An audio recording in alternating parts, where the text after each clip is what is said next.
Assalamualaikum warahmatullahi wabarakatuh. Selamat siang. Ketemu lagi bersama kami di sini di Rumah Sakit Puri Cinere. Hai Healthiers, para pemirsa, sahabat Puri Cinere di rumah. Kembali lagi saya Dr. Iren akan memandu acara ini. Hari ini tanggal 29 September itu bertepatan dengan Hari Jantung Sedunia, di mana penyakit jantung merupakan salah satu penyebab kematian terbesar dan utama di dunia selain stroke dan kanker. Saking banyaknya para penderita jantung dan saking merugikannya penyakit jantung bagi kesehatan di seluruh penduduk di dunia, makanya diperingati adanya Hari Jantung. Supaya apa? Supaya masyarakat, para penduduk lebih menyadari, meningkatkan kesadaran akan kesehatan jantung. Tentu saja bertepatan dengan Hari Jantung, saya akan ngobrol-ngobrol nih sama Dr. Rizky atau dipanggilnya Dr. Kiki. Bagaimana cara kita untuk menjaga kesehatan jantung dan apa saja penyakit-penyakit jantung dan bagaimana kita cara mengenalinya, mencegahnya dan mengatasinya sebelum itu terjadi. Tanpa berpanjang lebar, mari kita sambut Dr. Rizky. Halo Dr. Kiki, selamat siang. Apa kabar dok? Alhamdulillah sehat Dr. Iren. Iya, kita ketemu lagi hari ini Hari Jantung Sedunia dok. Kita akan ngobrol masalah jantung dan lain sebagainya. Sebelum nanti, untuk teman-teman, para healthiers, para pemirsa yang mau bertanya, silahkan bisa di kolom chat atau direct message ke Instagram Puri Cinere yang saat ini sedang live. Kita akan berusaha, pasti kita akan jawab satu persatu. Gitu. Dok, Hari Jantung, ya bisa dibilang jantung tuh organ penting ya, vital. Orang beranggapan selalu kalau orang meninggal, jantungnya nggak berdetak, jantungnya berhenti. Iya. Nah, untuk tema tahun ini tuh agak ada kata-kata cerdik, upaya cerdik. Kalau saya browsing dari Kementerian Kesehatan juga, upaya cerdik menyayangi jantung. Itu apakah ada kepanjangan? Kayaknya unik gitu dok, cerdik menyayangi jantung itu apakah ada artinya atau kepanjangannya? Gimana? Iya, sebenarnya cerdik ini udah lama dok. Oh gitu. Jadi cerdik ini adalah suatu singkatan yang dulu itu diprakarsai oleh guru kami dari salah satu profesor guru besar di Harapan Kita untuk mencegah atau menjaga jantung, utamanya dulu adalah untuk pasien hipertensi ya, supaya pasien-pasien itu punya singkatan jembatan keledai untuk tahu apa yang harus dia lakukan gitu ya. Jadi lebih ingat ya dok? Iya. Jadi cerdik itu CERDIK-nya itu semuanya ada. Jadi kalau C itu artinya cek kesehatan secara berkala, kemudian enyahkan asap rokok, kemudian rajin olahraga, aktivitas fisik, kemudian D-nya itu diet seimbang, kemudian I-nya istirahat cukup, dan K-nya kelola manajemen stres gitu. Jadi semuanya itu sebenarnya inti dari caranya menjaga jantung itu supaya sehat tuh yaitu cerdik itu. Itu tuh kayaknya permasalahan kita atau permasalahan para orang di kota besar ya. Apa tadi cek kesehatan secara berkala. Nah itu penting tuh karena saking sibuknya kerja biasanya ceknya tunggu ada keluhan tuh dok. Betul. Nah kita bahas nih sedikit satu-satu. Idealnya untuk cek kesehatan berkala, terutama yang berhubungan dengan penyakit jantung atau faktor resiko yang bisa orang bikin sakit jantung, itu berapa lama dok? Pertama kita harus tahu sendiri ya, diri sendiri itu faktor-faktor resiko apa yang kita miliki gitu. Jadi pada umumnya kalau untuk laki-laki kita akan minta untuk cek secara berkala tuh setiap tahun setelah usia 40 tahun. Kalau perempuan biasanya setelah menopause kita pada umumnya kita akan minta supaya follow up setiap tahun MCU lah ya gitu. Tapi kita semua juga harus pahami bahwa kita punya faktor resiko atau tidak. Nah, apa aja tuh dok yang dibilang faktor resiko? Jadi faktor resiko kita tuh kan ada dua, yang bisa dirubah dengan yang tidak bisa dirubah. Jadi kalau kita lihat yang tidak bisa dirubah, artinya jenis kelamin kali ya, laki perempuan, jenis kelamin, umur ya. Iya, laki-laki biasanya lebih sering terkena masalah jantung lebih muda biasanya. Kemudian usia di atas 45 tahun untuk laki-laki, perempuan di atas 55 tahun. Kemudian riwayat keturunan itu yaitu kita harus ikhlaskan ya kalau kita punya riwayat keturunan terus laki-laki usia di atas 45 itu itu sudah tidak bisa kita ubah lagi. Udah nggak bisa kita rubah lagi. Tapi jangan khawatir karena masih ada faktor resiko yang bisa kita modifikasi. Dan itu biasanya kita ngotak-ngatik pada pasien-pasien itu pada faktor resiko yang bisa kita modifikasi itu. Biasanya berat badan. Kemudian lifestyle-nya, apakah dia sedentary atau tidak ya. Kalau jarang olahraga tolong supaya lebih rajin. Kemudian merokok atau tidak, kemudian kolesterolnya, tekanan darahnya dan kadar gula darahnya. Nah itu yang bisa kita modifikasi tuh. Jadi kalau pasien jangan takut kalau udah punya riwayat keturunan, laki-laki pula ya itu sudah tidak bisa diapa-apain ya, tapi yang lainnya harus kita hindari. Jadi jangan sampai faktor risiko itu numpuk pada satu orang gitu. Yang ini udah nggak bisa diubah, yang bisa dirubah jadi nggak bisa dirubah juga gitu ya. Iya benar. Baik, gitu. Nah, ngomongin sebelum kita beralih ke huruf E, ada faktor resiko keluarga tadi yang saya bilang rezeki itu anugerah berkah ya. Apakah faktor resiko itu pasti nih dok 100% udah harga mati nih kalau orang tuanya atau di atas keturunan orang di atasnya itu ada penyakit jantung, pasti anaknya, cucunya dan lain-lain itu pasti kena atau gimana dok? Enggak 100%. Biasanya kan kita faktor resiko itu dari orang tua atau satu kali di atasnya ya. Jadi kalau kakek nenek itu kakek nenek itu kita udah jarang terlalu khawatir, tapi yang kita pikirkan adalah yang satu di atasnya. Jadi orang tua langsung orang tua langsung apakah punya hipertensi atau punya diabetes gitu kan. Jadi ada kemungkinan, jadi besar kemungkinan akan turun, tapi bukan 100%. Gitu ya, baik. Jadi bisa dicatat tuh para healthiers, kalau orang tua kita dianugerahi oleh orang tua yang ada sakit tadi sebagai faktor resiko penyakit jantung, apakah darah tinggi, hipertensi, diabetes atau kencing manis, bukan berarti 100% harga mati keturunan di bawahnya akan menderita hal yang sama. Berarti mungkin balik lagi ke faktor resiko yang bisa dirubah, lifestyle-nya. Tetapi tentu kalau kita punya orang tua yang punya riwayat seperti itu, jadi kita harus lebih ekstra hati-hati daripada yang tidak memiliki. Jadi si faktor resiko yang bisa dirubah ini harus dijaga baik-baik harus dijaga baik-baik. Oke, baik dok. Sekarang kita ke huruf E. Tadi apa dok? Enyahkan asap rokok. Enyahkan asap rokok. Ya para healthiers yang masih ngerokok gitu, kalau tolong dienyahkan, bukan berarti minggir dari yang penuh asap rokok, tapi enyahkan jangan merokok. Gitu. Nah, hubungannya apa sih dok sebenarnya? Rokok itu memang dari dulu sampai sekarang dan sudah banyak penelitiannya dan tidak pernah diingkari ya, tidak pernah dipungkiri bahwa rokok itu memang salah satu faktor risiko terbesar untuk terjadinya terutama serangan jantung. Serangan jantung itu salah satu faktor utama pada misalnya laki-laki, laki-laki usia 40 tahun nggak punya darah tinggi, nggak punya faktor resiko dari yang keluarga lain nggak ada, tapi hanya merokok saja itu juga hampir kita sering temui menderita serangan jantung. Jadi saya nggak akan memaksa kepada pasien dia. Apalagi kalau ngerokoknya udah dari zaman masih SMP, masih muda kecil, disuruh berhenti itu kayaknya aduh, benar. Itu kayaknya penderitaan kayaknya. Jadi kalau untuk kita pantau, saya sendiri yang mantau untuk memaksa, tentu tidak. Tapi itu selalu dianjurkan bahwa merokok itu sudah jelas akan menyebabkan gangguan terutama di pembuluh darah jantung. Sehingga walaupun itu aktif maupun pasif, dua-duanya memiliki resiko yang sama. Sehingga kalaupun bapak tidak merokok atau ibu tidak merokok, harus hati-hati juga terhadap dengan orang-orang lain sekitarnya Kalau pasif juga akan mengalami punya resiko walaupun sama. Kecil. Tapi setelah beli pasien pulang kan kita nggak bisa pantau ya apakah merokok atau tidak. Yang bisa kita lakukan itu anjurkan. Tapi apabila pasien memang punya komitmen, maka kita juga punya cara-caranya. Jadi ada step-stepnya dan biasa kita mungkin di pertemuan lain kali ada step-stepnya kalau memang mau dibantu untuk benar-benar stop merokok. Ada caranya. Nanti di sesi di balik layar bisa ketemu dokter Kiki, para healthiers dan sahabat Policinere. Tanya tipsnya buat suaminya, buat anaknya mungkin atau buat orang tuanya yang masih ngerokok. Bisa ketemu di balik layar, ketemu dokter Kiki nanti konsultasi.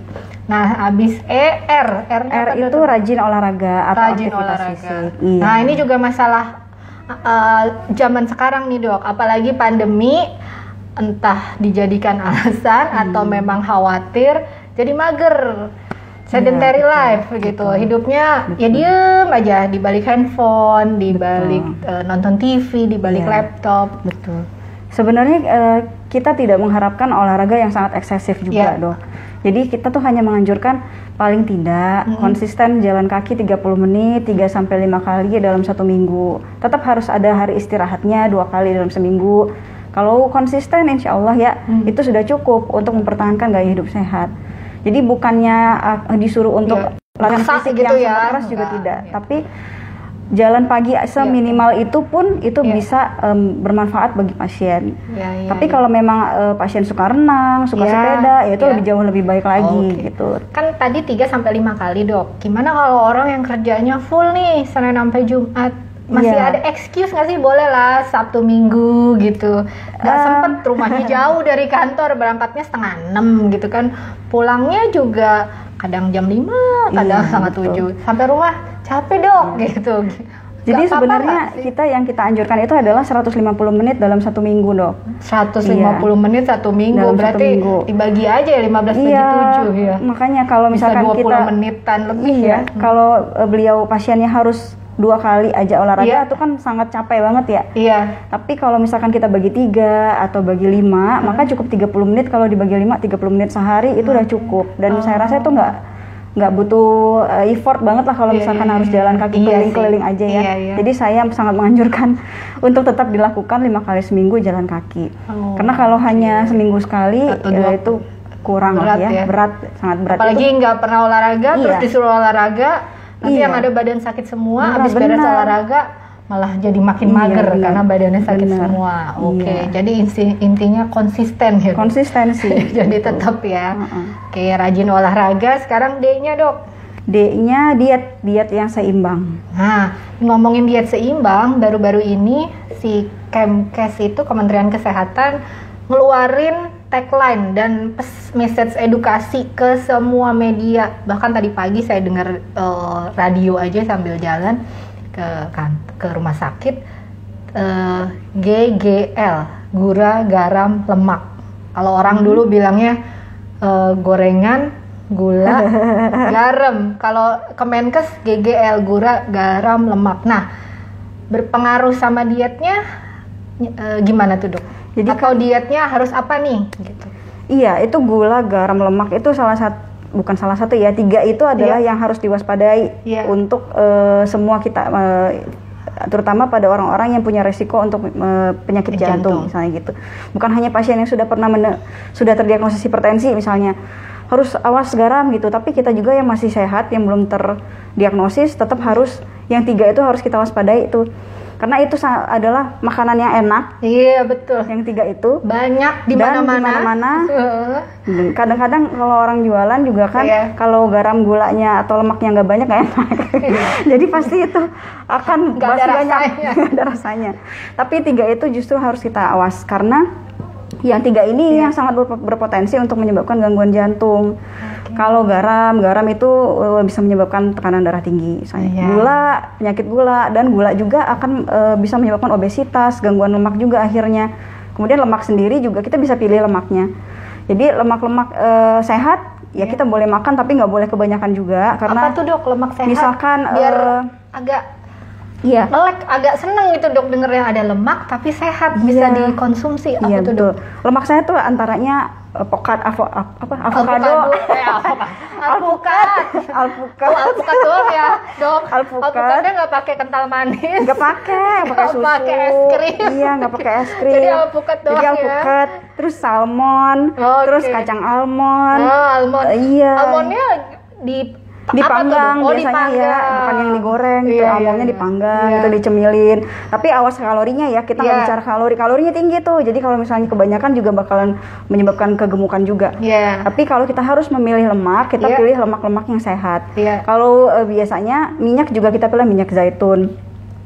Terus minyak itu kalau kita masak tuh jangan sampai 2-3 kali lah ya. Itu kayaknya semua orang pasti udah paham bahwa kita hanya boleh masak tuh sekali paling lemaknya gitu. Jadi Yang 3 itu adalah yang berpotensi untuk menyebabkan gangguan jantung. Jadi kadang pasien suka nanya, dok saya makan apa? Ya, itu tuh paling penting. Karena orang kalau udah suruh diet, katanya ada sakit jantung, entah dia sakit jantungnya karena darah tinggi, sakit gula, kolesterol. Iya, betul. Itu langsung, aduh, udah deh.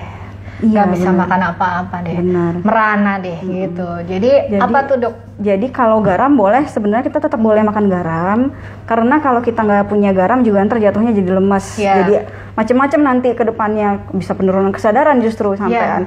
Jadi garam tuh tetap harus ada. Biasanya kita tetap menganjurkan pasien itu pakai garam masaknya. Jadi kalau garam untuk bumbu masakan aja kita tidak apa-apa. Karena toh dalam 1 hari itu kita masih boleh mengkonsumsi garam 1 sendok teh per hari. 1 sendok teh per hari loh. 1 sendok teh flat ya, bukan datar, bukan sendok teh yang benar yang flat. Sedangkan sekarang kalau kita beli cemilan dia pasti udah gurih, keripik-keripik udah gurih. Nggak jadi 1 sendok teh. Makanya saya selalu bilang seperempat toples. Ibu makan, saya nggak pantangin makan masakan garam di rumah itu, ya udah masak aja pakai garam kan, garamnya paling cuma digituin ya. Tapi kalau kerupuk itu jangan, gorengan itu jangan, itu karena udah jelas tuh. Apalagi kalau ikan asin boleh nggak, dok? Wah, ibu mah jangan gitu dong, gitu ngerjain saya namanya gitu. Telur asin juga jangan gitu. Jadi masih boleh kok 1 sendok teh per hari. Kemudian gula itu juga masih boleh sebenarnya, tapi jangan terlalu banyak juga. Jadi gula itu katanya tuh cuma boleh 3 sendok teh per hari. Jadi bayangin kalau kita makan minuman manis ya. Minum-minuman manis itu dia bisa 2 kali lipat dari yang dianjurkan per harinya, sehingga itu setelah 1 kali ya, belum 2 kali atau 3 kali. Misalkan kita hari ini ke toko kopi yang mana, habis itu sorenya ke toko kopi yang mana, udah gitu minum kopi, habis itu dikit mau nyobain. Habis itu ada cinnamon bannya. Itu lain lagi ceritanya. Pastry kue zaman sekarang itu ya, dok. Terus ada gorengannya juga gitu kan. Orang tuh kalau minum kopi sama gorengan, dok. Jadi itu jangan nyalahin kopinya. Karena ini saya suka minum kopi, dok. Gara-gara ini. Tapi salahkan diri kita sendiri. Kenapa tidak bisa kontrol? Salahkan diri kita, dan juga jangan kopi hitamnya disalahin, tapi creamernya, karamel latte-nya itu disalahin, gorengannya sama cake-nya tadi itu juga harus dihitung. Nah, itu semua harus dihindari, dan saya rasa itu nggak begitu susah, karena dulu kita punya tagline sebelum itu, isi piringku, dok. Jadi sebelum cerdik ini? Sebelum GGL itu. GGL. Iya, jadi kementerian itu isi piringku. Jadi isi piringku itu digambarkan adalah 1 piring. 1 piring itu kemudian dibagi 4. Nah, jadi dibagi 4. Seperempatnya itu masing-masing. Masing-masing ada 2/6. Dibagi lagi? Dibagi 6. Dibagi 6. Piring itu dibagi. Jadi ada 2/6. Dan 2/3. Jadi yang 1/3 itu isinya adalah sayuran sama makanan pokok. Nah, yang 2/6 itu yang lebih sedikit, isinya adalah lauk pauk dan juga buah-buahan. Jadi buah-buahan itu juga jangan sebanyak-banyak banget ya, karena gulanya juga tinggi. Jadi yang banyak itu adalah nasinya sama nasi atau makanan pokok yang lain. Sama sayurannya. Jadi kadang-kadang orang Indonesia, bukan kadang ya, rata-rata orang Indonesia kan sayurnya cuma segini doang tuh, daun singkong segini. Nasi. Tapi santannya banyak, nasinya banyak, lauknya banyak. Padahal sebenarnya nasi dan sayur itu harus seimbang. Kemudian baru lauk pauk dan buahnya untuk mengisi nutrisinya kita dapatkan, tapi kenyangnya itu dapat dari nasi sama sayur gitu. Tapi nggak apa-apa tuh, dok, nasi banyak-banyak. Nasi sama sayur harus seimbang. Biasanya kalau sayurnya udah banyak, nasinya itu juga kita nggak akan bisa banyak habisinnya. Jadi karena dia udah sayurnya itu ya, seratnya itu ya, karena seratnya gitu. Jadi jumlahnya yang seimbang itu tetap nanti sayurnya jadinya akan lebih banyak jumlahnya daripada nasinya. Sip. Oke, dok, sekarang kita beralih ke huruf I. I-nya apa tadi ya? I-nya istirahat cukup. Nah, sama tuh, dok. Orang di kota zaman sekarang lagi pandemi, nggak ke kantor, istirahatnya malah kurang. Karena kalau by daring atau online ya dikenalnya, itu meeting bisa kapan aja, di mana aja, cuman modal handphone sama baterai sama kuota kali ya. Apalagi kalau kuotanya disediain dari kantor, udah bisa kapan aja gitu. Nah, istirahat cukup, definisi arti istirahat yang cukup tuh gimana tuh, Dok? Istirahat cukup itu ya kualitas tidur kita itu setiap hari bagus 7 jam sehari dengan kualitas tidur yang baik gitu. Jadi bukan tidur yang ayam-ayaman gitu ya, Dok. Apa itu, Dok? Tidur ayam? Ya, tidur bangun tidur gitu ya. Jadi seperti saya ya ditelepon-teleponin gitu. Gitu, Dok. Iya, jadi kalau misalkan dicariin sama pasien. Iya, kalau misalkan zaman sekarang tuh agak lucu memang, Dok. Nggak keluar rumah, tapi tidak istirahat juga kan ya, Dok, terbilang tadi ya. Main game, browsing, nonton film. Iya, jadi Korea sama aja Dok. sekarang benar. Korea enggak, kita keluar dari terus di rumah tapi nggak tidur. Tapi nggak tidur, nggak istirahat cukup. Jadi kita setuju sih dengan apa yang dikatakan oleh pemerintah bahwa ya sudah 40 jam dalam seminggu adalah waktu kerja, kemudian selebihnya adalah waktu istirahat. Karena beberapa penelitian bukan di Indonesia ya, di daerah di tetangga kita di Jepang yang mereka kan sangat kerja keras banget. Betul. Dan itu tingkat serangan jantung dan tingkat gangguan jantungnya itu sangat tinggi. Jadi stres yang berlebih, yang keadaan yang workaholic tuh pasien-pasien workaholic juga itu serangan jantungnya juga tinggi. Jadi istirahat cukup, tapi bedakan istirahat cukup dengan sedentary lifestyle. Jadi tetap kita harus ada aktivitas fisik, kerja 40 jam seminggu dengan istirahat yang kualitasnya yang baik. Gitu. Waktu tidurnya juga cukup ya. Jadi cukup. Bukan enggak kok saya udah cukup 5 jam 4 jam saya tidur beneran kok, itu tetap kurang ya sebenarnya ya, Dok. Iya, tetap kurang. Nah yang Kak berhubungan nih kayaknya yang sama yang kurangi stres tadi kalau nggak salah. Iya, benar. Bagaimana, Dok, caranya mengurangi stres? Itu juga saya juga bingung ya. Kala zaman dunia seperti ini, kayak semua orang pada stres, Dok. Termasuk saya juga kayaknya. Itu kalau stres dialami kita semua, pemirsa. Iya, itu gimana caranya? Karena itu subjektif banget ya. Kadang benar. Saya aja lah gitu ngasih tahu gitu ya ke pasien kurangi stres. Kalau dibalikin gimana caranya, Dok, saya ngurangin stres? Sebenarnya mungkin yang pertama memang secara psikologis, Dok. Secara psikologis kita kendalikan sendiri. Tapi kemudian cerdik itu yang sebelumnya semuanya itu adalah strategi untuk mengurangi stres. Jadi tetap ada dari cek kesehatan, diet, betul. gitu ya. Jadi banyak penelitian yang menyebutkan bahwa kalau kita makan makanan sehat, maka kita tuh akan refresh dengan sendirinya.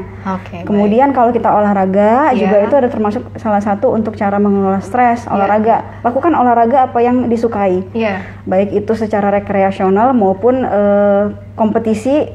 Tapi kalau misalkan kita olahraga tuh penelitian menunjukkan bahwa tingkat stres kita akan berkurang.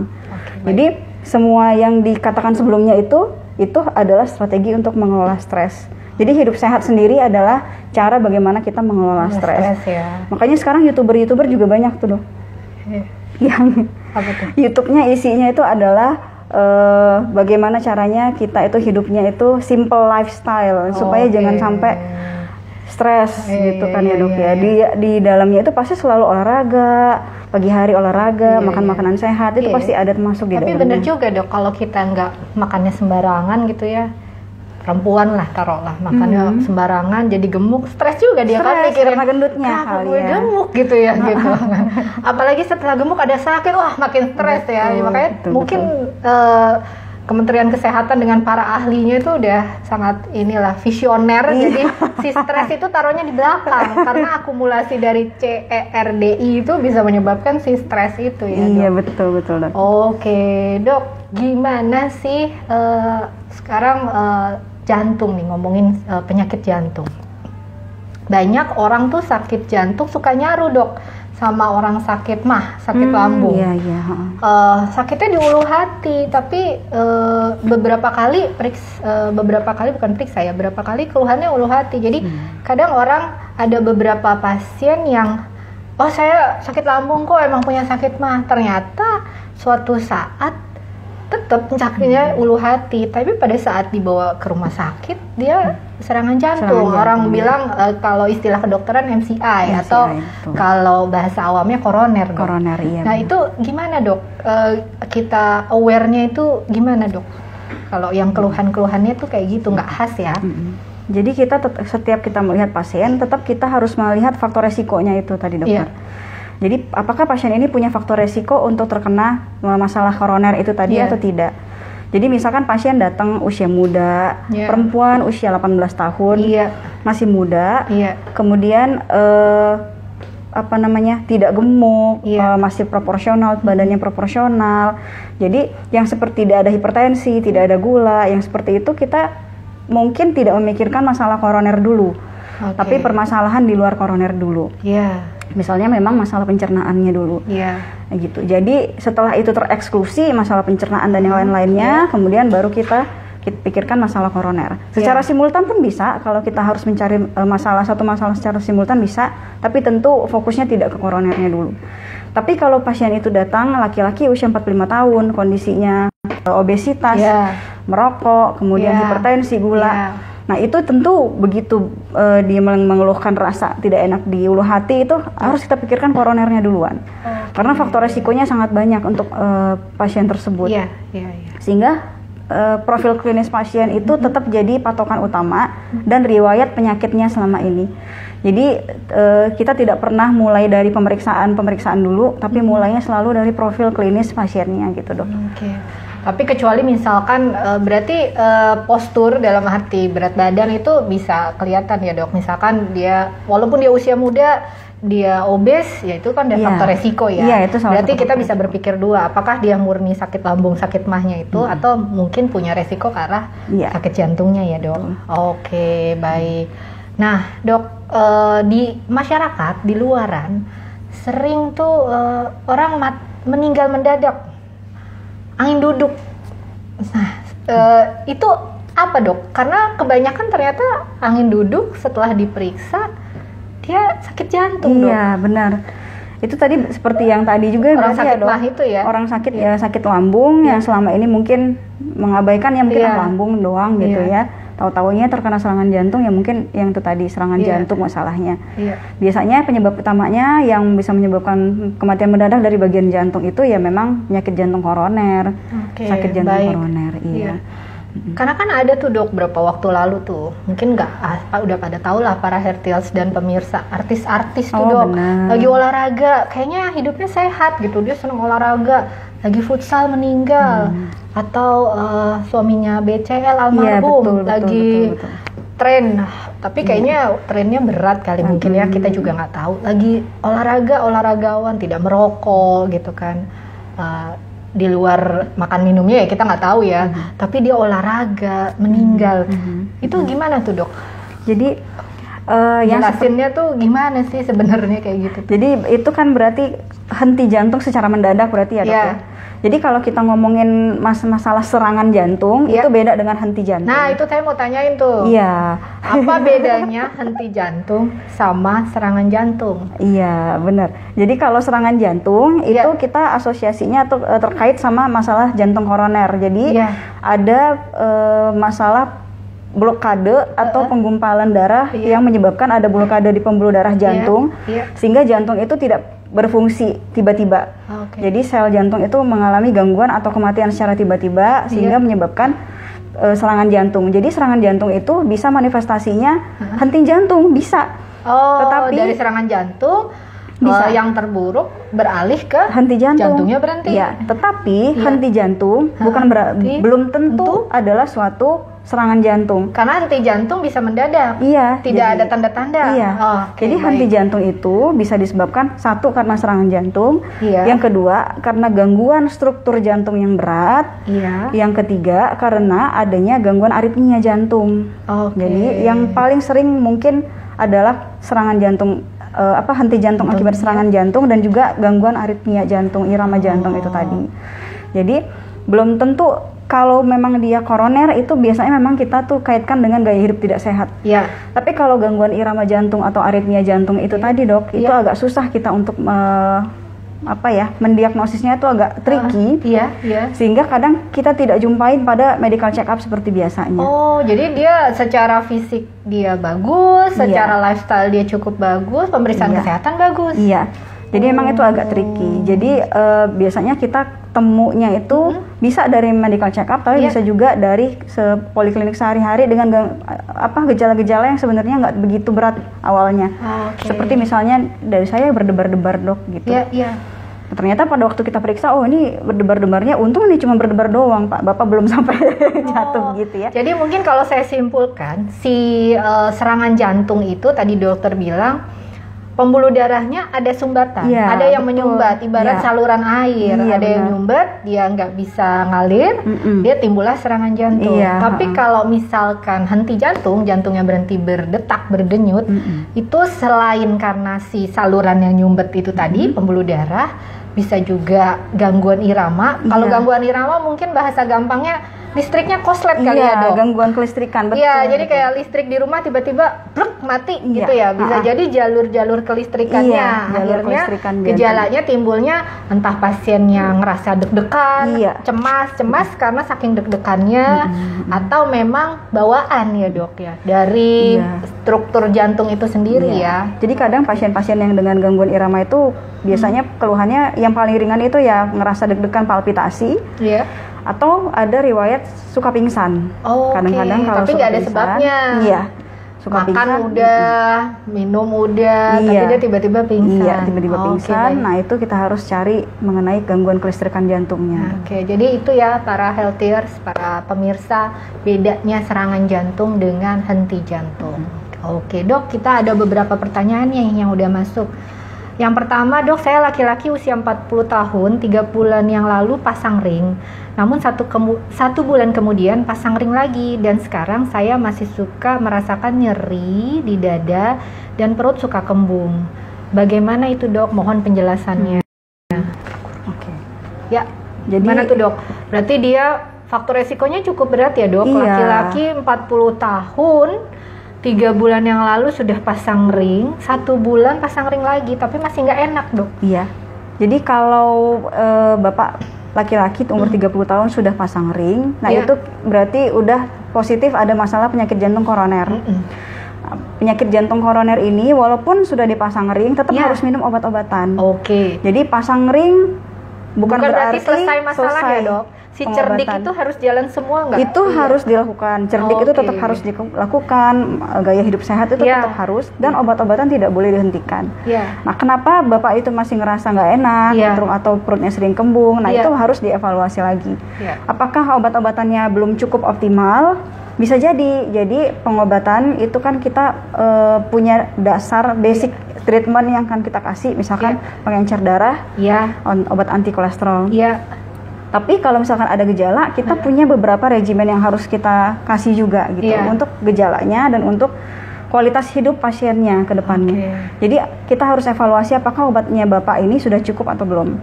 Kalau belum cukup ya kita berikan obatnya secukupnya sehingga gejalanya itu akan hilang. Karena begini, vaskular atau pembuluh darah itu ada yang gedenya, ada juga ranting-ranting kecilnya. Jadi yang bisa dipasang. Jadi kayak pohon lah ibaratnya ya dok, ada batang yang gede, ada dahannya gitu ya. Jadi kalau yang bisa dipasang ring kan cuma yang gedenya yang besarnya ya. Tapi ranting-ranting kecilnya itu kita sebutannya mikrovaskularnya itu tidak bisa dijangkau, tidak bisa dipasang ring. Tetapi bukan berarti di situ tidak ada penyumbatan permasalahan, bukan berarti itu bebas masalah. Tapi maka itu kita kontrol dengan obat-obatan. Jadi bapak tolong datang lagi ke dokter jantungnya, bapak tunjukkan pengobatan apa aja yang sudah diminum, kemungkinan akan diberikan pengobatan tambahan. Kemudian kenapa masalahnya kembung-kembung? Nah itu bisa jadi karena efek samping obat satu, atau yang kedua memang ada permasalahan di fungsi jantungnya. Jadi coba dilakukan ekokardiografi, biasanya yang paling ringan dilakukan ekokardiografi, kita lihat bagaimana permasalahan fungsi jantung dan struktur jantungnya bapak setelah dipasang ring gitu. Jadi gitu ya bapak. Sebaiknya yang pertama pasti tentu saja harus kembali dulu ke dokter jantungnya untuk dievaluasi lagi keluhan yang masih suka timbul dengan pengobatan yang ada, atau dilakukan pemeriksaan echo. Echo itu kayak USG jantung itu kali ya dok ya. Nah sebelum ke pertanyaan selanjutnya, kita tuh di Indonesia kan udah punya beberapa pemeriksaan dok. Kalau yang paling ringan kan rekam jantung ya, yang pakai listrik itu. Nah pemeriksaan, ada nggak sih dok pemeriksaan yang spesifik untuk mengetahui nih si pasiennya punya faktor resiko, tapi dia lifestyle-nya ya tengah-tengah lah, kadang kadang lurus, kadang suka belok kanan kiri gitu ya, kadang kalau lagi pengen gitu ya, apalagi kan kalau usianya masih muda gitu ya dok ya, kan pengen ya, pengen ngopi ini itu, pengen makan pastry ini itu. Nah, ada nggak sih dok? Tapi kadang-kadang takut gitu ya, karena punya faktor resiko. Ada nggak sih dok pemeriksaan apa gitu yang bisa dilakukan gitu loh? Karena kalau udah denger jantung harus tindakan kateterisasi, kadang orang takut kan, selalu berpikirannya kateterisasi itu setara dengan operasi gitu. Apalagi kalau ngomongin jantung tuh takut. Ada pemeriksaan apa dok yang untuk mendeteksi? Kita di sini banyak loh dok. Kita punya banyak pemeriksaan yang dengan target penyakit yang berbeda-beda di Purichinella ini. Jadi tentu diawali dengan medical check up. Ya, betul. Medical check up kita juga di sini punya paket-paketnya yang sudah mumpunin lah ya. Semuanya kita tergantung pada keluhan pasien. Jadi awalnya tentu kita akan periksa kolesterol, kadar gula darah dan sebagainya, tekanan darah itu ya faktor resikonya tersebut. Betul. Kemudian tergantung keluhan pasien. Apakah keluhannya palpitasi, apakah curiganya ke gangguan kelistrikan tadi ya dok, atau keluhannya sesak napas, curiganya kepada gangguan fungsi jantungnya, atau keluhannya nyeri dada seperti bapak ini sampai harus dipasang ring, curiganya ke arah koroner. Semua itu kita punya pemeriksaannya di sini. Jadi kalau pasien ini palpitasi, kita biasanya punya pemeriksaan ECG Holter, ECG 24 jam. Kita akan pasang untuk menentukan apakah memang benar ada gangguan irama jantung atau tidak. Di sini ada. Kemudian kalau untuk gangguan fungsi jantung, biasanya kita akan lihat dari ekokardiografi. Itu kita punya juga di sini. Dok. Kemudian untuk melihat masalah jantung koroner, yang paling ringan itu adalah dengan treadmill test. Kita punya di sini. Disuruh lari kayak di gym disuruh itu ya, lari, dok, iya kayak di gym. Kemudian kita akan melihat gambaran perubahan irama jantungnya dan hemodinamik pasien. Kemudian kalau kita mau ngelihat langsung ke pembuluh darahnya pun, kita punya pemeriksaannya di sini, yaitu CT scan koroner. Jadi tidak perlu dikateterisasi, tapi kita lakukan CT scan saja untuk melihat pembuluh darah jantungnya. Tapi memang kita pilih-pilih pasiennya, tidak semua pasien harus dilakukan itu, dan tidak semua pasien perlu dilakukan, tergantung kondisi. Gitu. Nah, satu lagi yang kita punya di sini adalah pemeriksaan untuk menentukan bapak ibu hipertensi atau tidak. Jadi ada pasien-pasien yang, dok, tensi saya di rumah nggak segitu deh, gitu kan? Kok di sini tensi saya tinggi nih, gitu. Ibu ada keluhan enggak? Ya saya sih kayaknya agak suka sakit-sakit ya. Kok selama di rumah sakit tensi saya tinggi? Gitu. Nah, kita punya pemeriksaan namanya ABPM. ABPM itu adalah tensi tekanan darah yang dibawa pulang ke rumah. Jadi selama 24 jam kita akan buktikan apakah benar ibu di rumah. Kalau di rumah itu dia normal, di rumah itu normal atau tidak. Kalau ternyata memang terbukti tinggi, udah saya ketawain dong besoknya. Benar berarti gitu. Ketahuan jadi Jadi kita cukup lengkap lah di sini ya dok ya. CT scan buat jantung ya dok ya, bisa lihat kondisi pembuluh darah ya. Dan udah ada para pemirsa, para healthiers di Rumah Sakit Purichinella yang dokter Kiki sampaikan, dari mulai EKG yang paling sederhana, rekam jantung, naik lagi treadmill yang kayak kita lari di gym tuh, terus naik lagi EKG Holter, itu lebih spesifik lagi dari EKG biasa. Lalu kalau bimbang-bimbang, bingung-bingung, galau-galau, tekanan darahnya di rumah normal katanya, kalau ketemu dokter atau ke rumah sakit selalu tinggi, itu ada namanya alatnya ABPM yang bisa dipantau oleh dokter Kiki dan tentu saja dokter jantung kita yang lain. Dan satu lagi adalah namanya CT scan khusus jantung. Ada syarat echo satu lagi. Echo ya, lupa ya, sebelum CT scan ada echo atau USG jantung. Dan yang paling yang advance saat ini CT scan khusus jantung ya dok. Ada syaratnya dok, khusus CT scan khusus jantung tuh pasiennya ada syaratnya nggak? Iya, jadi biasanya harus ketemu dulu sama dokter jantungnya. Kemudian saya akan melihat indikasinya bisa atau tidak kira-kira. Lalu biasanya pasien-pasien itu harus denyut jantungnya teratur dulu ya, terkontrol dulu. Kita akan kasih obat pada waktu pengerjaan, kemudian ya udah dilakukan seperti biasa aja. Nanti persyaratan yang lainnya secara umum hampir sama aja. Sama seperti CT scan yang lain ya dok ya. Nah itu catat tuh para healthier. Jadi jangan ragu lagi, jangan tunda-tunda lagi. Sebelum ada keluhan, silahkan periksakan kesehatan. Yang tadi upaya cerdik untuk menyayangi jantung, salah satunya adalah dengan melakukan pemeriksaan cek kesehatan secara berkala. Walaupun nggak ada keluhan, dilakukan CT scan nggak apa-apa ya dok, akan lebih baik ya.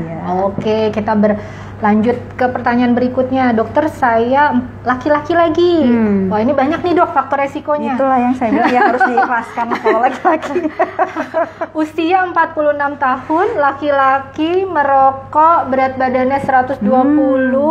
Saya sulit sekali dokter untuk diet, tapi saya olahraga, tapi nggak kurus-kurus. Apakah saya berpeluang terkena penyakit jantung? Mungkin target olahraganya jangan kurus ya dok ya. Kurus itu bonus. Yang utama itu sehat ya. Iya. Oke, Jadi, gimana tuh dok? Kayak faktor resikonya. Kan kalau kita lihat nih, dari dok. profilnya Bapak X ini, dia 46 laki-laki, tahun. usia lebih dari 40 50 tahun tahun. semua tadi dok. Iya, berat badannya segitu pula, merokok pula. Ya tentu kalau ditanya apakah berpeluang untuk masalah jantung, ya tentu saja iya. Dari cerdik dia dicoretnya banyak Tentu saja dok, iya. ya.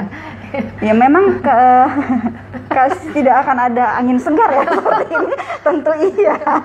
Ya tapi begini, kalau ditanya kok saya nggak kurus-kurus dok Bapak, sebenarnya intinya seperti ini kalau mau kurus, kalori intake-nya sama kalori output-nya. Oke. Jadi kalau olahraganya hanya mengeluarkan misalkan 160 kalori, 190 kalori, tapi makanannya 2 kalinya 2000 kalori, aja ya, itu Bapak nggak akan pernah kurus. Ya. Iya betul. Malah numpuk ya. Iya. Jadi kalau untuk Bapak benar-benar serius ingin kurus, kalau memang merasa tidak bisa dilakukan sendiri, ke dokter gizi kita aja bisa Pak. Oke, iya diatur bener dok. Jadi Bapak tuh iya bisa ke dokter gizi, diatur ya.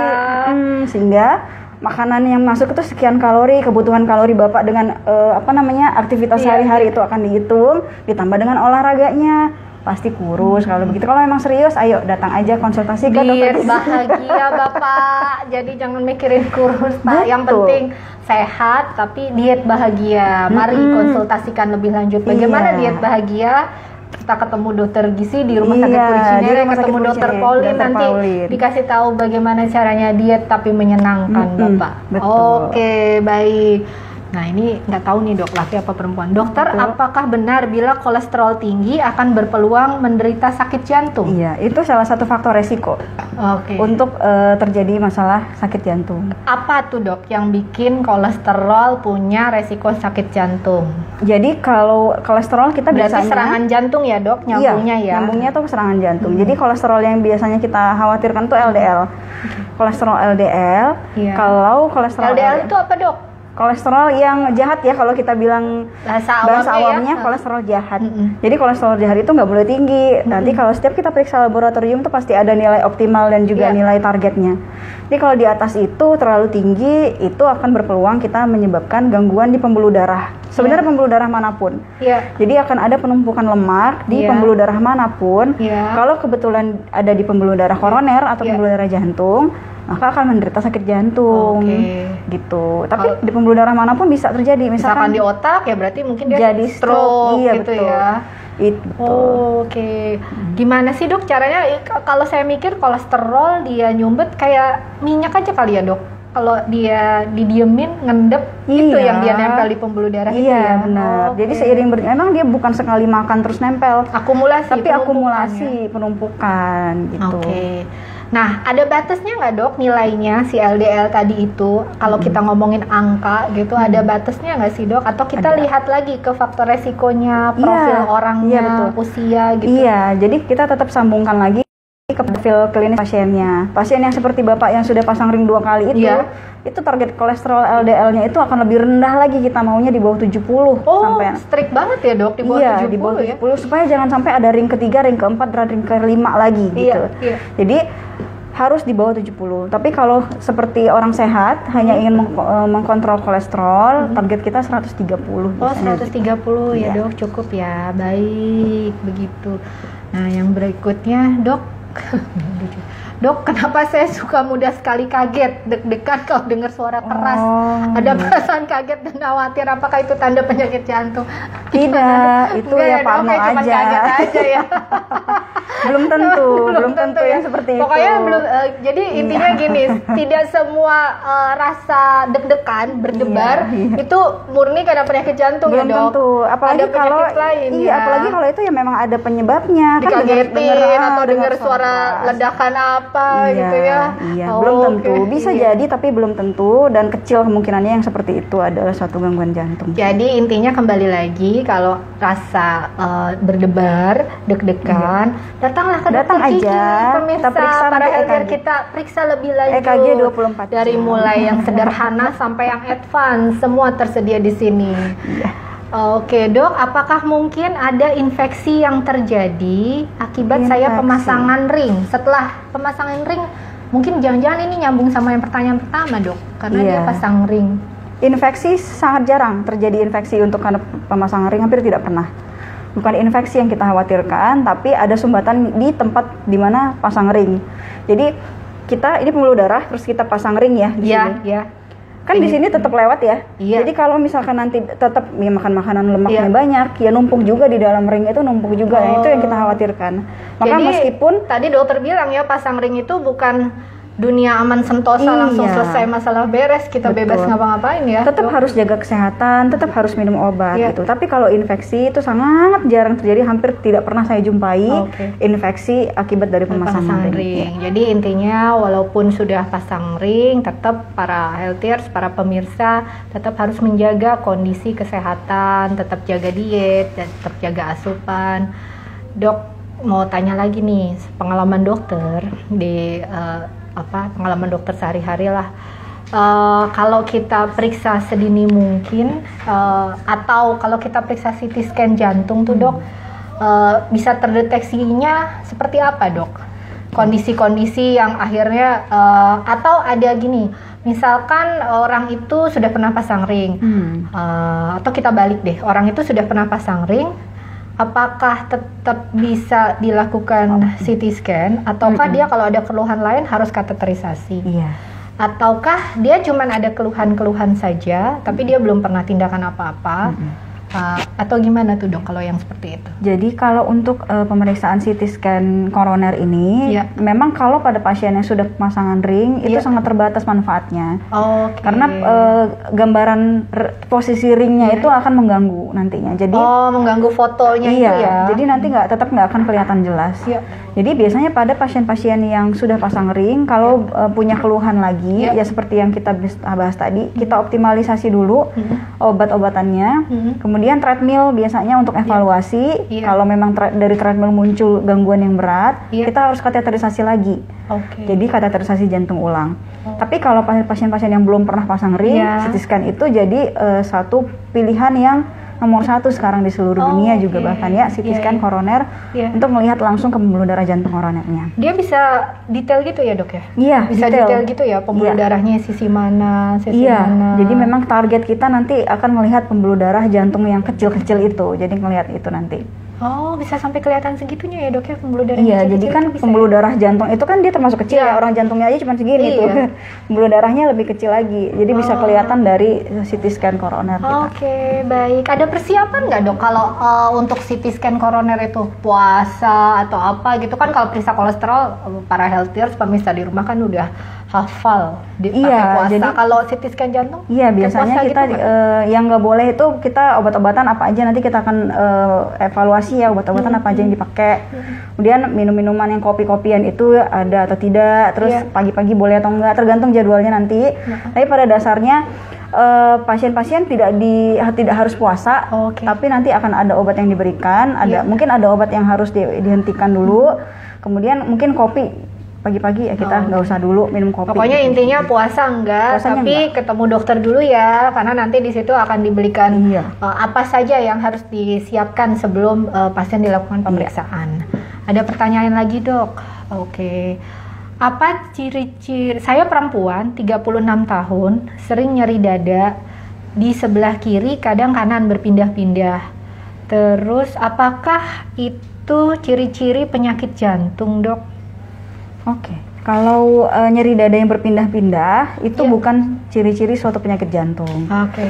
Jadi itu sangat tidak khas untuk Iya. penyakit jantung. Jadi karena ciri-ciri penyakit nyeri dadanya penyakit jantung itu nyeri dada yang seperti tertimpa beban berat. Jadi berat, dadanya berat. Iya. Kemudian tidak bisa diketahui posisinya. Jadi Iya. seluruh dada biasanya dimulai dari Pasien nggak bisa jelas gitu iya, ya, Dok? nggak tahu Sebelah nggak bisa mana di sebelah yang- mana Ah, biasanya nggak bisa nunjuk. Iya, Itu iya. nyeri, semuanya nyeri, Iya, iya. maka sampai menjalar sampai Oh, ke belakang. sampai ke belakang ya, Dok? Iya, sampai ke rahang, sampai ke lengan kiri gitu. Biasanya seperti itu.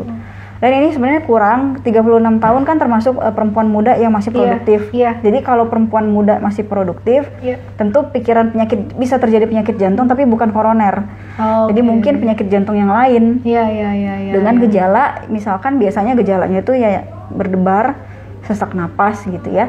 Itu bisa diperiksakan ke untuk pemeriksaan ekokardiografi sebenarnya Oke, gitu. baik. Tapi untuk gangguan koroner pada perempuan usia muda yang masih produktif Ada tapi tidak. sangat kecil ya, Dok, Iya, ya.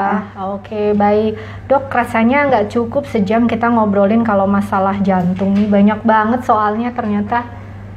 Oh, masih ada, Dok. Ya udah, kita jawab dulu, Dok.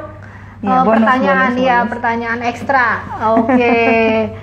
Dok, saya pernah EKG dan hasilnya normal. Apakah hasil EKG saja sudah cukup untuk menunjukkan bahwa seorang itu memang benar tidak ada sakit jantung? Tentu kita juga harus tanya keluhannya. Oke. Kalau tidak ada keluhan dengan EKG Iya. normal ya cukup. Iya, iya. Gitu. Apalagi kalau masih muda nggak punya keluhan. Tapi Dok, kalau EKG dia normal bilang cukup. EKG normal, ternyata berapa hari, seminggu ada keluhan, ya jangan Iya, harus meningkat harus kali ya, Dok. kita periksakan Pemeriksaannya lebih kemudian. lanjut Iya, lagi ya, bukan tentu. cuma EKG ya. Tentu harus lihat pasiennya lagi, balik lagi Profilnya ke profil ya. pasien, balik lagi kepada keluhannya. Pola hidupnya gimana? Iya, baru kita gitu masuk ya. ke pemeriksaan yang cocok dengan profil dan keluhannya itu tadi. Oke, gitu. baik. Nah, itu tadi, Dok. Kita udah mau kesimpulan, ternyata masih Masih ada kan ada yang lagi. nanya. Jadi Iya. sebenarnya banyak banget. Satu lagi. Oh, banyak banget. Satu Oh lagi, ya satu lagi. Allah, Masya Allah, Dokter. Banyak banget nih. Dari tadi mungkin masih mikir-mikir atau malu mau nanya ya. Karena ternyata tadi, Dok, setelah saya lihat-lihat, yang bertanya ini usianya masih di bawah 40 Masih di bawah tahun, 40 Dok. ya. Apakah mungkin sekarang penyakit-penyakit kronis tuh kalau dulu kita belajar nih teori kan usianya 55 tahun ke atas. Sekarang kayaknya bergeser ya, Benar, Dok. memang Jadi bergeser. 40 tahun Iya. ke bawah ya. Terutama laki-laki. Kenapa, Dok? Ada emang bawaannya dari sana secara penelitian atau Secara penelitian tuh berhubungan lagi sama junk food kali ya, Oh. makanan yang tidak sehat, Iya, iya. polusi sama polusi. Jadi Iya, makin betul. muda. Iya, Itu iya. perempuan masih punya hormon yang melindungi. Oh. Jadi hormon perempuan itu melindungin pembuluh darah kita. Jadi jarang perempuan itu yang masih ada tapi lebih sedikit, lebih sedikit, dibandingkan jarang. laki-laki. Hormon Terkena apa, serangan Dok? jantung, estrogen. Oh, estrogen. Jadi berarti usia produktif ya, usia yang belum produktif. menopause Iya, ya. jadi kalau udah menopause baru muncul tuh keluhan-keluhannya pada perempuan. Biasanya Oke. tensi juga naik, tensi Iya, tinggi, iya naik. betul. Karena Sebelumnya udah nggak pernah. kehilangan si hormon yang Iya. berfungsi melindungi organ jantung itu ya. kita. Betul. Nah, ada lagi nih, Ini Dok. pria lagi ya. Pria, 36 tahun. Kalau banyak beraktivitas, saya suka berkeringat berlebih dan gemetar. Apakah itu termasuk salah satu ciri penyakit jantung? Banyak beraktivitas, apakah ini olahraga apa tidak ya? Kalau Oke. olahraga, Ya. iya mungkin eksesif, terlalu berat Oh, olahraganya. iya, Jadi betul. overtraining. Iya, Kalau iya. overtraining ya nggak boleh. Jadi harus istirahat, harus ada resting day-nya, resting time-nya harus ada. Tapi kalau misalkan ini aktivitas macam Biasa, apa misalnya? Biasa, anggaplah ini aktivitas biasa, Dok. Dia kerja sehari-hari aja, bukan Iya. olahraga. tergantung, belum tentu. Jadi ada orang yang memang suka sering gampang berkeringat Iya. gitu ya, gampang berkeringat sama apa tadi? Gemetar, Dok, gemetar. Gemeter, tangannya gemeter. Iya. Nah itu bisa kita cek ke penyakit yang lainnya, misalkan ke arah hormon ya, hormon Oh. tiroid misalnya Oh, seperti iya, itu. oke. Jadi banyak lihat dulu, kaitannya banyak sebenarnya kaitannya ya. atau Kalau sebabnya untuk ya. untuk ke ciri penyakit jantung yang seperti itu bukan satu ciri khas untuk masalah penyakit jantung juga. Itu keringetan dan Iya. gemeteran. Iya. Tapi ada penyakit lain Iya. yang nanti ujung-ujungnya akan berhubungan juga dengan Dengan penyakit jantungnya gitu. Tapi bukan utamanya di masalah jantung. Periksain yuk, ayo. Oke, salah satunya mungkin hormon kelenjar gondok atau tiroid Iya, ini ya. Dia tiroid. bisa juga ya kalau dia berlebihan Iya, mempengaruhi benar. kerja jantung ya. Iya. Oke, baik. Kira-kira Seperti itu para healthiers dan para pemirsa dimanapun berada, para sahabat Puri Cinere, jangan ragu lagi untuk periksakan upaya cerdik sayangi jantung kita semua dengan yang tadi. Cek kesehatan berkala, enyahkan asap rokok, terus itu tadi rajin aktivitas, diet seimbang, istirahat cukup dan kurangi stres. Salah satunya yang paling penting tentu saja hurufnya di depan, cek kesehatan berkala. Silahkan para healthiers dan para pemirsa, para sahabat Puri Cinere, periksakan kesehatan diri dan jantung kita semua. Tentu saja ke Rumah Sakit Puri Cinere yang Dokter Kiki sudah sampaikan. Semua tersedia di sini, dari mulai EKG Holter, echo, treadmill, sampai yang paling advance saat ini yaitu CT scan khusus jantung dan pembuluh darahnya. Gitu ya, bisa tentu saja periksakan dulu, ketemu Dokter Kiki atau dokter jantung yang lain dengan segala keluhan dan yang dirasakan akan dilakukan pemeriksaan kesehatan. Termasuk tadi tuh cara-cara untuk kalau sudah nawa itu hakul yakin, komitmen ulangnya. Saya siap berhenti merokok. Nah, nanti silahkan di balik layar, silahkan hubungi Rumah Sakit Puri Cinere untuk ketemu Dokter Kiki. Dokter setiap hari apa Dok di sini Dok? Senin sampai Sabtu. Tuh, Senin sampai Sabtu para pemirsa, silahkan ketemu Dokter Kiki. Selalu ada di Rumah Sakit Puri Cinere tentu saja setiap hari Senin sampai Sabtu. Sebelum kita tutup, kita ajak para pemirsa Dok untuk upaya cerdik menyayangi jantung. Jangan lupa tadi ya yang sudah disampaikan, termasuk adalah diet GGL, garam, gula, lemak gitu ya. Kalaupun belum bisa berhentikan secara penuh, kurangi ya Dok ya, at least. Ya, sekian dari kami. Di akhir kata kita sudah tidak terasa 1 jam membahas tentang upaya cerdik sayangi jantung dan lain sebagainya. Insya Allah kita bisa ketemu di lain kesempatan dengan topik-topik yang lebih menarik tentu saja, bertepatan dengan hari kesehatan lainnya. Saya Dr. Iren bersama Dr. Kiki. Dr. Kiki kami undur diri. Mohon maaf bila ada yang kurang berkenan. Terima kasih. Sehat selalu. Wassalamualaikum warahmatullahi wabarakatuh. Bye. Bye.